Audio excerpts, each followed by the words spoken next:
Welcome everyone to this explainer.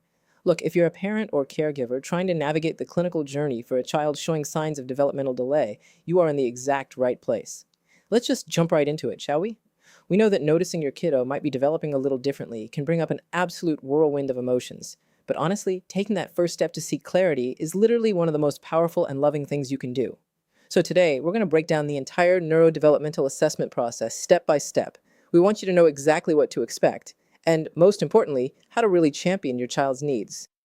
You've probably been sitting on a waiting list for what feels like forever, dealing with a crazy mix of overwhelming anxiety and urgency. And then, that appointment letter finally shows up in the mail, and suddenly the pressure is totally on.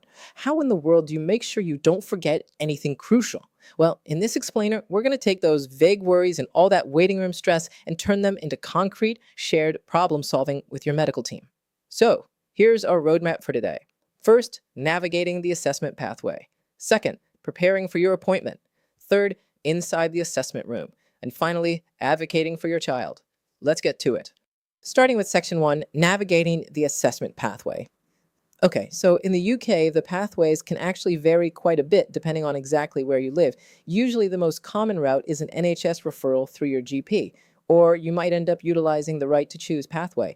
But here's the absolutely crucial thing to know about getting through high volume triage. Before you even walk into your GP's office, you really need a letter from your child's school detailing exactly how they're presenting in the classroom. Having that documentation is often vital for keeping your referral moving forward rather than getting stuck. Now, you might be wondering, what happens when a child is reported as fine at school? This is a massive hurdle for so many families. A lot of neurodivergent kids are incredibly adept at masking. They are essentially holding all their struggles in during the entire school day. But when they get home, they completely decompensate.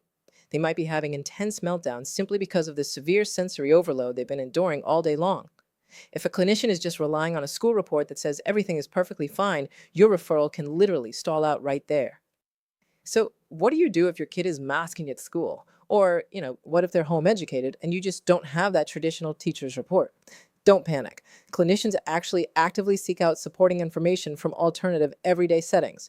You can gather evidence from extracurricular clubs, maybe gymnastics or swimming. Faith groups or Sunday school are great too. Heck, even letters from close family members who know your child really well are incredibly valuable.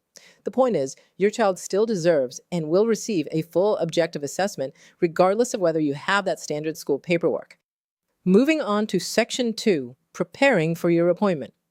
Picture this for a second. You're finally sitting in the doctor's office. The pressure is on, your anxiety is probably spiking, and on top of all that, your child might be actively exploring every single drawer in the doctor's desk, trying to recall detailed developmental history, specific birth weights, and behavioral timelines right there on the spot in that chaotic environment.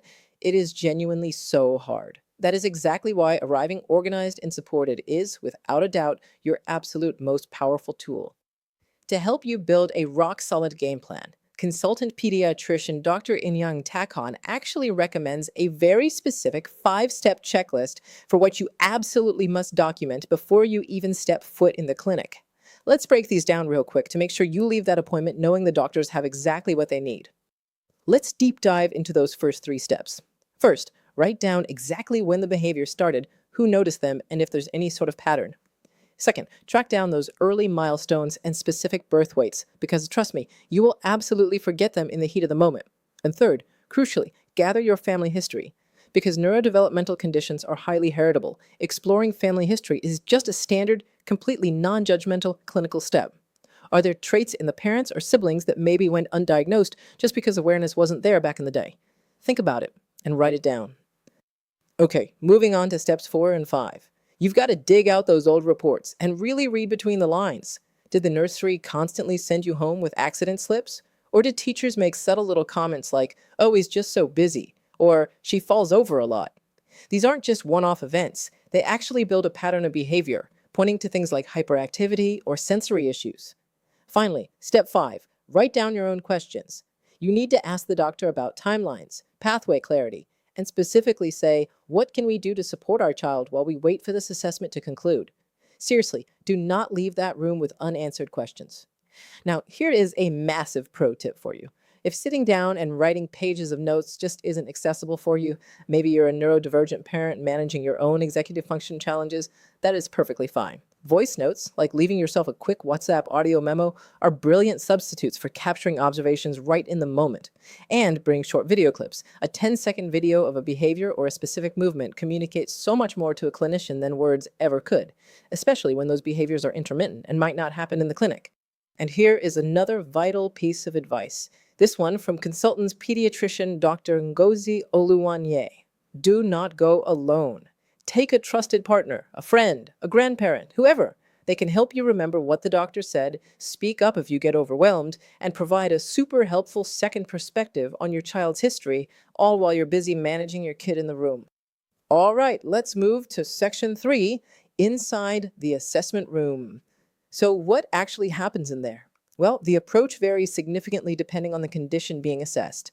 An ADHD assessment, for instance, relies heavily on a diagnostic interview and reviewing all those pre-gathered questionnaires. Sometimes a diagnosis can actually be made that very same day if the history is super clear. An autism assessment, on the other hand, usually involves diagnostic history taking plus something called an ADOS session. ADOS is basically a structured play and observation schedule. It often involves psychologists and speech therapists interacting with your child to carefully observe their social communication in real time. Now, it is so important to manage your expectations right here. A diagnosis might not always be reached on the very first day. These findings have to be scored against strict DSM-5 criteria. That's the official diagnostic manual, and leaving that appointment without an immediate label is completely normal. The clinicians might just need to request further information or investigations to make sure they have the full accurate picture. While we're on the topic of diagnoses, we really need to talk about what these assessments actually mean.